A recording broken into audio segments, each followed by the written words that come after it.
ചില പ്രമുഖരൊക്കെ ശ്രദ്ധിക്കണം. റിവറിന്റെ സർവീസും വേറെ പ്രമുഖരുടെ സർവീസും തമ്മിലുള്ള വ്യത്യാസം നിങ്ങൾ മനസ്സിലാക്കണം. ഡിസ്പ്ലേ ഫുള്ള് പോവും. ഫുള്ള് പോവും. ഫുൾ എക്കോലിട്ടാൽ മാത്രമേ 120 ഒക്കെ കിട്ടൂ. എന്തായാലും നമുക്ക് വണ്ടിയുടെ ഇനീഷ്യല് ഭയങ്കര പ്രശ്നം വരുന്നുണ്ടെന്ന് പറയണ്ടല്ലോ ഡ്രോപ്പ് ഉണ്ട് നല്ലോണം.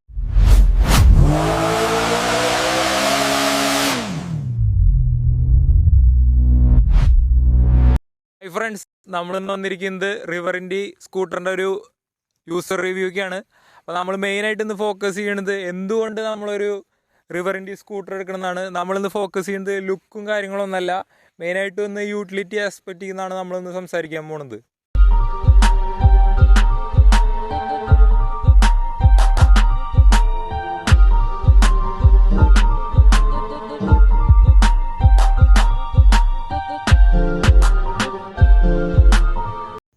മെയിനായിട്ടും ഈ സ്കൂട്ടറിനെ നമ്മൾ ഫോക്കസ് ചെയ്യുന്നത് ഇതിൻ്റെ സ്പെസിഫിക്കേഷൻസ് ആണ്. അതിൽ ഇതിൻ്റെ ടയർ വരുന്നത് ഒരു 14 ഇഞ്ച് ടയറാണ് വരുന്നത്. പിന്നെ ഡുവൽ ഡിസ്ക് വരുന്നുണ്ട്. പിന്നെ ഇതിൻ്റെ മെയിനായിട്ട് ഇതിൽ എടുത്തു പറയേണ്ടത് ഇതിൻ്റെ 43 ലിറ്റർ ബൂട്ട് കപ്പാസിറ്റിയാണ്. പിന്നെ ഫ്രണ്ടിലൊരു 12 ലിറ്റർ സ്റ്റോറേജ് സ്പേസും കൂടി വരുന്നുണ്ട്. നമ്മൾ വെയിൽ കാരണം ഫ്രെയിം ഒന്ന് മാറ്റി. അപ്പോൾ ഈ സ്കൂട്ടറിന് ഇവർ അവകാശപ്പെടുന്നതെന്ന് വെച്ചാൽ ഇതൊരു SUV സ്കൂട്ടർ എന്നാണ് ഇവരെ കമ്പനി തന്നെ പ്രൊമോട്ട് ചെയ്യുന്നത്. പിന്നെ ക്ലെയിംഡ് റേഞ്ച് പറയുന്നത് ഒരു 120 ആണ്. അത് കിട്ടുന്നുണ്ടോ എന്ന് നമുക്ക് ഇതിൻ്റെ ഓണറുടെ അടുത്ത് തന്നെ ചോദിച്ചു നോക്കാം. ഇതാണ് ഷോൺ, വണ്ടിയുടെ ഓണറാണ്. അപ്പോൾ വീഡിയോയിലേക്ക് സ്വാഗതം. അപ്പോൾ ഞങ്ങളിവിടെ പറഞ്ഞു നിർത്തിയെന്ന് വെച്ചാൽ വണ്ടിയുടെ ക്ലെയിംഡ് റേഞ്ച് എന്ന് പറയുന്നത് 120 ആണ്. അപ്പോൾ എത്ര കിട്ടുന്നുണ്ടെന്ന് അറിയാൻ ആൾക്കാർക്ക് ആകാംക്ഷ ഉണ്ടാവുമല്ലോ. നമ്മൾ സാധാരണ ഓടിക്കുന്നത് എക്കോയും റൈഡും മാറ്റി മാറ്റി ഇട്ടിട്ടാണ് ഓടിക്കണത്. ഇതിൽ വേറെ മൂന്ന് മോഡ്സ് ആണ് വരുന്നത്: റഷ്, റൈഡ്, എക്കോ. ആ രീതിയിൽ നമ്മൾ മെയിനായിട്ട് എക്കോയും റൈഡിലിട്ട് ഓടിക്കുന്നത്. നമുക്ക് ഒരു മാക്സിമം ഇപ്പോൾ ഒരു 90 to 100 ആണ് കിട്ടുന്നത്. 120 ഒക്കെ ഫുൾ എക്കോയിലിട്ടാൽ മാത്രമേ 120 ഒക്കെ കിട്ടൂ. എന്തായാലും നമുക്ക് മാക്സിമം ഒരു 5% ഒക്കെ ആകുമ്പോഴേക്കും നമ്മൾ വണ്ടി വീട്ടിലേക്ക് എത്തിക്കാൻ നോക്കും. എക്കോയിലിടുമ്പോ പിന്നെ വണ്ടിയുടെ പവർ ഭയങ്കര ഡ്രോപ്പ് ആകും. നമുക്കൊരു 45 കിലോമീറ്റേഴ്സ് പെർ അവർ ഒക്കെ കിട്ടത്തുള്ളൂ മാക്സിമം. അതിപ്പോൾ ഒരു 30 ഒക്കെ ആയി കഴിഞ്ഞാൽ പെട്ടെന്ന് ചാർജ് ഇറങ്ങിക്കൊണ്ടിരിക്കും. അപ്പോൾ പിന്നെ നമ്മൾ അതായത് റിസ്ക് എടുക്കാറില്ല. നമ്മളൊരു 20% ഒക്കെ ആകുമ്പോഴേക്കും മാക്സിമം ചാർജിന് ഇടാൻ നോക്കും. 20-ല് മറ്റേ എക്കോ മോഡല് വരുമ്പോഴേ വണ്ടിയുടെ ഇനീഷ്യല് ഭയങ്കര ഡ്രോപ്പ് ഉണ്ട് നല്ലോണം. കാരണം ഓൾറെഡി വണ്ടിയുടെ മാക്സിമം ബാറ്ററി ഇതാക്കി കഴിഞ്ഞു. കമ്പനി പറയുന്നത് ഒരു 30 to 90 ആണ് അതിന്റെ മാക്സിമം എഫിഷ്യൻസി കാണിക്കുന്നത്. അതായത് താഴെയുള്ളതൊക്കെ ജസ്റ്റ് ഒരു വീട്ടിലേക്ക് എത്തിക്കാനുള്ള രീതിയിലുള്ളൊരു പവർ മാത്രമേ വണ്ടിയിൽ നിന്ന് കിട്ടത്തുള്ളൂ. എന്നാലും നമുക്ക് എന്നെ ഇതൊരു റോഡിൽ നിർത്തിയിട്ടില്ല, വണ്ടി എങ്ങനെയൊക്കെ വീട്ടിലേക്ക് എത്തിച്ചിട്ടുണ്ട്. അതാരണം കുഴപ്പമില്ല. പിന്നെ ഈ വണ്ടി എടുക്കുന്ന സമയത്ത് iQube ഉണ്ടായിരുന്നു, പിന്നെ പിന്നെ ഏതർ.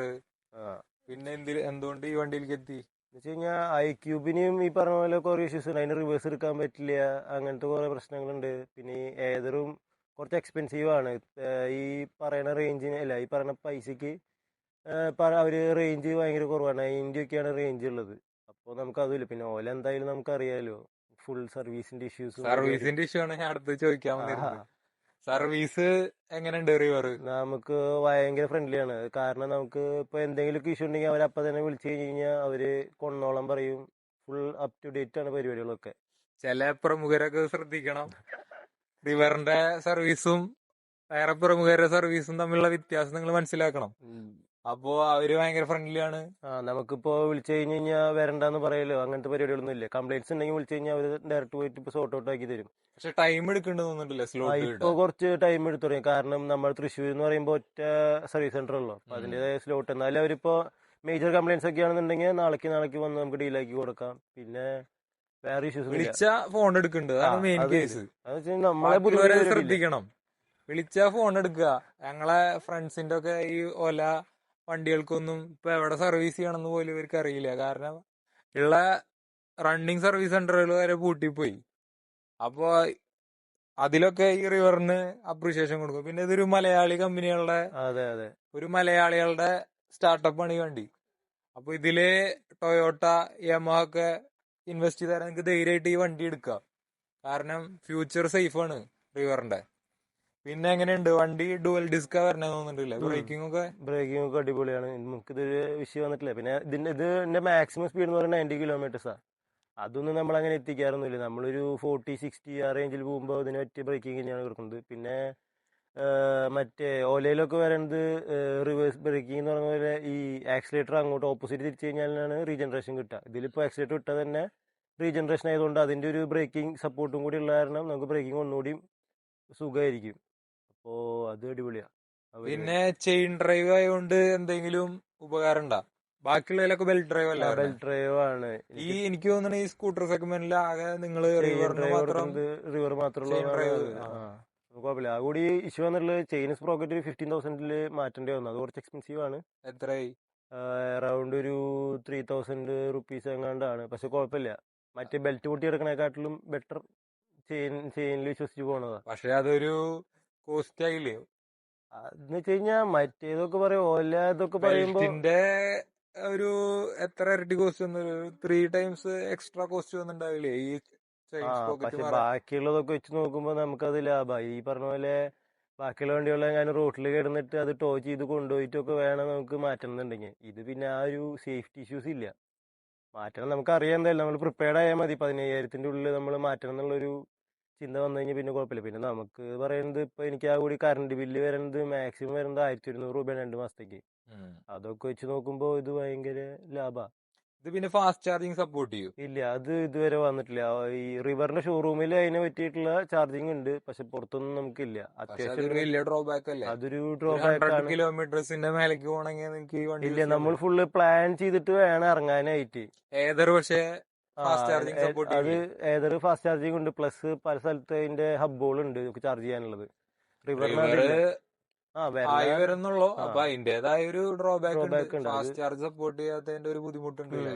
അത് ഒരു പ്രശ്നമാണ്. നമുക്കൊരു വലിയ റൈഡ് പോകണമെങ്കിൽ പ്ലാൻ ചെയ്ത് നമ്മൾ പോകണം. പ്ലാൻ ചെയ്തിട്ട്. എന്നാലും മാക്സിമം നമ്മുടെ അടുത്തുള്ളത്തേക്ക് മാത്രമേ നമുക്ക് പോകാൻ അപ്പൊ പറ്റത്തുള്ളൂ. റിവർ എടുക്കേണ്ട ഓണേഴ്സ് എന്ന് പറയുമ്പോൾ മെയിൻ ആയിട്ട് ഈ ലോക്കലോട്ടുള്ളവർക്കാണ് മെയിൻ ആയിട്ടും ഞങ്ങൾ റെക്കമെൻഡ് ചെയ്യുക. കാരണം ലോങ് പോകേണ്ടവർക്ക് ഈ വണ്ടി ഇപ്പോ സെറ്റ് ആയിട്ടില്ല അല്ലേ? ഭാവിയിലേക്കാവും. കാരണം ഭാവിയിലേക്ക് ഫാസ്റ്റ് ചാർജിങ് സപ്പോർട്ട് ആവായിരിക്കും.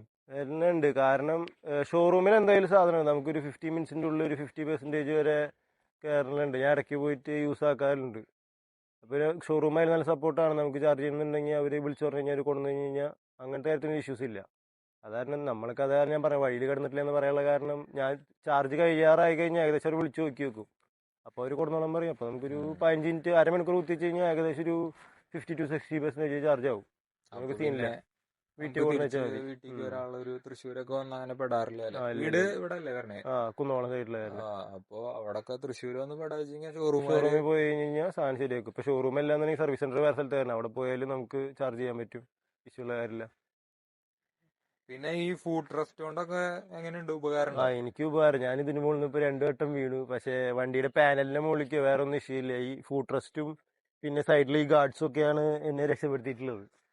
അത് അപ്പൊ അപ്പുറത്തെ സൈഡ് തിരിച്ചു വെച്ചതെന്ന് വെച്ചിട്ടുണ്ടെങ്കിൽ അവിടെ ഫുൾ സ്ക്രാച്ച് സ്ക്രാച്ച് ആണ്. അതാണ്. വീണിട്ട്. പക്ഷെ ഇതുവരെ വണ്ടിക്ക് ആ ഒരു ഇഷ്യൂ ഇമ്പാക്ട് ഉണ്ടായിട്ടില്ല. അത് ഫുള്ള് ഹാൻഡിൽ ചെയ്ത് പോയി ആ 2 ഗാർഡ്സും. അപ്പൊ നമുക്ക് ഇത്തിരി ലോങ് പോവാച്ചെങ്കിലും ഈ ഫുഡ് റെസ്റ്റ് കൊണ്ട് ഭയങ്കര ഉപകാരമാണ്. ഒരു 6 ഫീറ്റ് മേലേക്കുള്ള ആൾക്കാർക്കൊക്കെ ഒരു കംഫർട്ടാണ്. കാല് നീർത്തി വെച്ച് നമുക്ക് ഓടിക്കാല്ലേ? സുഖമായിട്ട് ഒരു ഫ്രീ ആയിട്ട് പണ്ടത്തെ നമ്മുടെ അവഞ്ചറിലൊക്കെ പോണ പോലത്തെ ഒരു ഫീലില് നമുക്ക് വണ്ടി ഓടിച്ച് പോവാം. പക്ഷെ ശ്രദ്ധിക്കണം, കാല് വണ്ടിയുടെ പുറത്തേക്ക് കാരണം എന്തെങ്കിലും നമുക്കൊരു ആക്സിഡന്റ് വരുമ്പോ റേഷ്യോ റിസ്ക് ആണ്. വേണം. റേഷ്യോ വേണം ഇപ്പൊ വണ്ടി കൊണ്ടുപോകണേല്.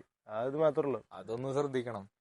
പിന്നെ വീല് 14 ഇഞ്ച് വീലാണ്. അപ്പൊ ഈ സെഗ്മെന്റിൽ ഏറ്റവും വലുതാണെന്ന് എന്റെ ഒരു അതെ ഓർമ്മ. അതെ അതെ. വേറെ അപ്പൊ അതിന്റേതായ ഉപകാരം ഉണ്ടാ? കുഴിയിൽ വീഴുമ്പോഴും അങ്ങനെ സസ്പെൻഷനും കാര്യങ്ങളൊക്കെ.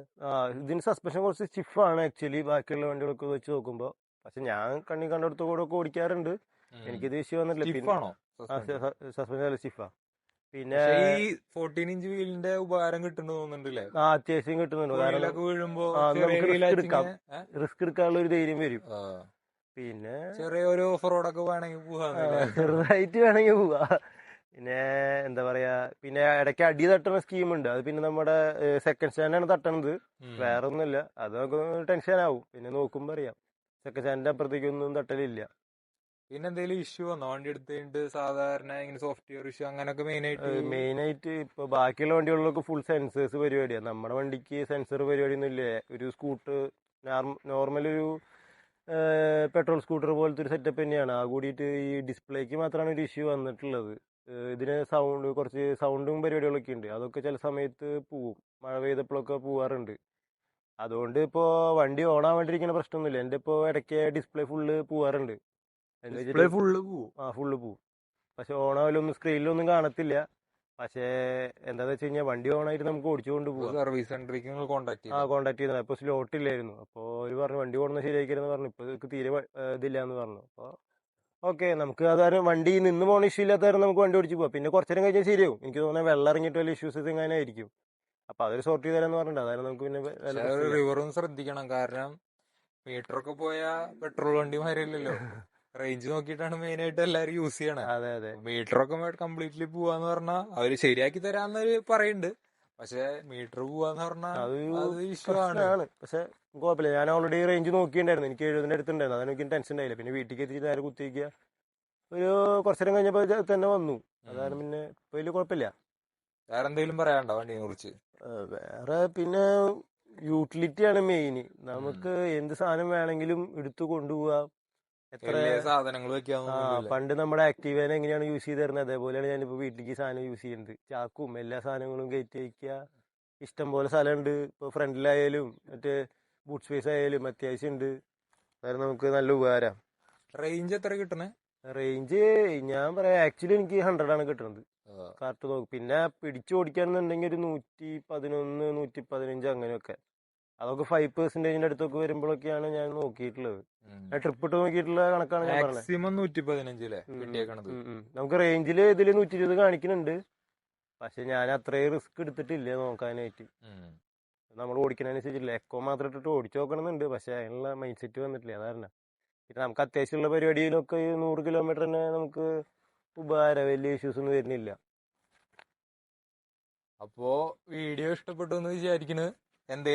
നിങ്ങൾക്ക് എന്തെങ്കിലും ചോദ്യം ഉണ്ടെങ്കിൽ കമന്റ് രേഖപ്പെടുത്തുക. അപ്പോ വീഡിയോ ഇഷ്ടപ്പെട്ടു എന്ന് വിചാരിക്കുന്നു. ശരി.